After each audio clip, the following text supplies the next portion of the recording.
What is going on, everybody? Welcome back to Red Seat Radio. My name is Corbin. This is the very first video of 2023. Pretty exciting stuff. Also pretty exciting the fact that the Red Sox 2022 season is now a calendar year away, which is fantastic. It feels like a new and blank slate. But that doesn't mean that the Red Sox don't have a ton of work to do still to make their team competitive in 2023. Now, if we take a look at the free agent market, a lot of the high impact players have been signed. Really all of them, except for maybe Carlos Correa. I have absolutely no idea what's going on with that situation, but either way, most if not all of the high impact free agents have been signed, which means for the Red Sox, if they want to add someone who can impact this team in a positive way, they're going to have to get a little bit creative about it. They're going to have to look at players a little bit under the radar. So that's what we're going to do today. We are going to talk about some players that I think are flying under the radar right now in free agency that could help this Red Sox team and make an impact on this team in a positive way in 2023. But before we get into that, do me a favor, make sure you guys have hit that subscribe button if you haven't already. If you're new here, we talk Red Sox content almost every single day.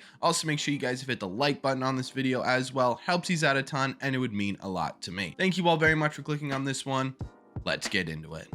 So basically what I did was I compiled a list of 3 guys that I really think are flying under the radar now in free agency that could really help out this Red Sox team. Before we get into them, I do want to say that there are probably 150 free agents still left here, and I would say 99.9% of these guys are technically underrated at this point. So if there's someone on this list that you don't agree with, or there's someone out there that you think needs to be on this list, let me know in the comments down below. Either way, let's kick this off with Andrew McCutchen. Now, Andrew McCutchen on the surface seems like kind of a weird pick because he's going to have a really difficult time finding a true fit on this Red Sox team. But again, with the market the way it is right now, the Red Sox need to do that. They need to find a way to be creative and fit pieces where pieces may not actually fit.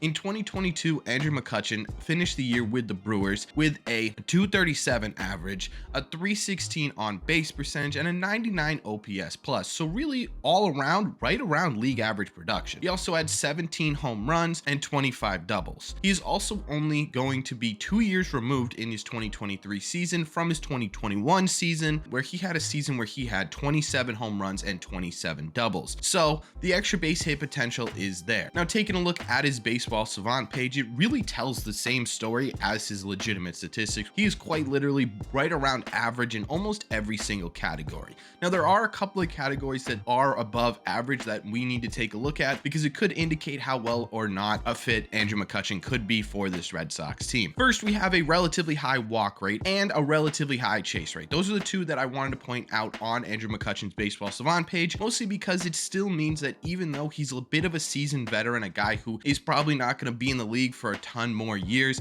he's still putting together really good at-bats, and that's a really good thing to see on a free agent baseball savant page, especially with the way that the Red Sox are building this team right now. Kutch could also still play pretty decent defense. Although he spent most of his time as a DH with Milwaukee, he did get out onto the field for just about half of the MLB games this season. He finished the year playing in 89 games on the field, where he actually had a fairly decent year on the field. He finished with a 4 in defensive runs saved, where the average is right around 0. He had about 4 extra runs saved this year than the average player in baseball, and his speed is still in the 90th percentile, which means, again, even though he's getting a little bit older, he can still run and get 2 balls. Now, I'm not saying that Andrew McCutchen is going to be able to be a guy who can play 162 games, and again, it's going to be kind of a weird fit here on this Red Sox team, but Andrew McCutchen does have a bit of power potential. At the very least, he has extra base hit potential. He's a guy who is a right-handed hitter who put together pretty decent at-bats despite his low batting average, and he's a guy who can play the outfield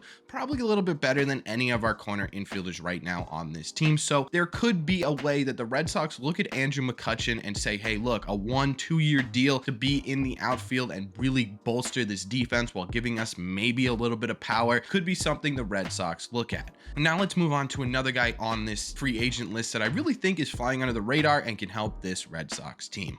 Let's talk about this Red Sox bullpen, because while the moves that the Red Sox have made this offseason to bolster their bullpen have worked, and in a lot of people's opinions, the bullpen's going to be much better next year than it was last year. Wow, it feels weird saying that. It's officially 2023. But either way, I think there's one more adjustment that could be made to this bullpen to really round it out and make it a truly better bullpen than we had last year, and that is bringing in a reliable lefty. Now, there are still some really great reliable lefty options out on the free agent market. You've got Matt Moore, you've got Andrew Chafin, and I would love to get both of those guys on this Red Sox team. But if the Red Sox are looking for an underrated pick and a guy who could give you similar production, there's a guy out there on the free agent market that could do exactly that, and that is Brad Hand. Now, in 2022, Brad Hand appeared in 55 games for the Philadelphia Phillies, where he finished the year with a 2.80 ERA, a bit of a higher FIP at 3.93, but even still, if he does regress towards that FIP number, closer towards that 3.93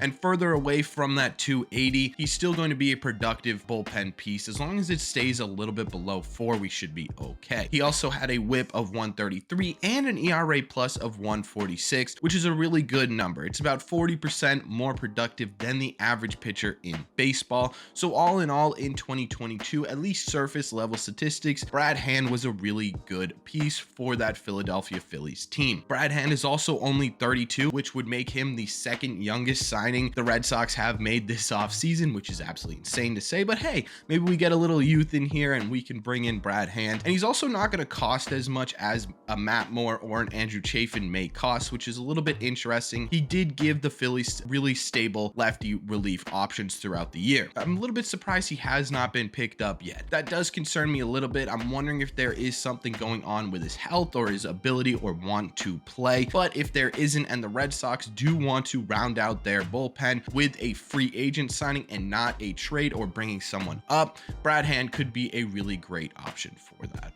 So if you couldn't tell, what I tried to do is take one player from each of the remaining holes that the Red Sox have on this roster and try and fill them with an underrated guy. So right now we're going to take a look at some shortstop options. And to be honest with you here, the free agent market for shortstops, second baseman, middle infielders right now is really thin in terms of guys who are going to be able to maybe make an impact on this Red Sox team. Honestly, outside of Jose Iglesias, who would give you probably above league average defense and a little bit above league average offense, there aren't a ton of guys who are going to make a huge impact. So with that in mind, I kind of landed on Elvis Andrews, who really might not even be an underrated pick for this Red Sox team, depending on who you talk to. But either way, Elvis Andrews started the year with the A's and finished it with the White Sox in 2022. In total, he had a 249 average with a 303 on base percentage and a slightly above average OPS plus, sitting at 103. He also had 17 home runs and 58 RBIs. Honestly, fairly similar statistics to Andrew McCutchen, a little bit higher of an average, but everything else is kind of sort of in the same ballpark, which is really average numbers for Major League Baseball, right? Everything he had there was right around league average,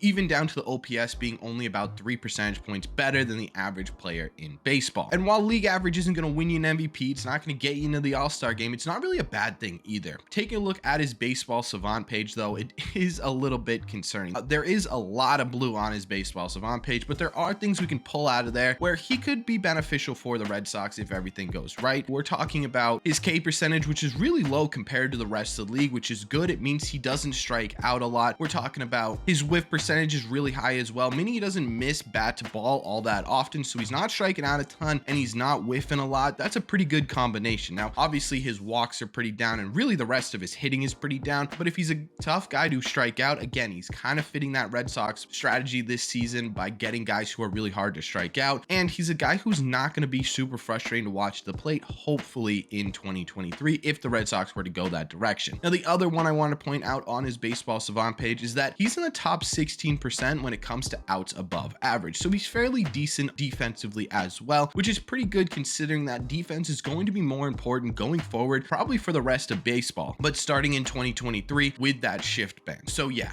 he's pretty average all around. I don't love the idea of the Red Sox getting Elvis Andrews, especially if it's going to be on a multi-year contract, but at the same time too, if the Red Sox are truly hell-bent on making sure that they don't have a long-term commitment at shortstop, top, Elvis Andrews may not be a bad stopgap, especially if it's on a 1-year deal. And in 2024, the Red Sox either take a chance on someone in their organization or they try and land a bigger shortstop on the free agent market. Elvis Andrews would be a cheap and relatively okay stopgap option for this Red Sox team. But those are my 3 under the radar type picks. What does this all mean for the Red Sox? Well, one, it means that if the Red Sox want to make a huge impact on this 2023 team, it's not going to be via the free agent market. You're going to have to make a trade, and you're going to have to make a trade that you're probably going to lose on your end to bring in a guy who's going to be an impact player, because everyone in the league knows that the Red Sox need something. 2, it means that it's not impossible to find people who can help this Red Sox team on the free agent market.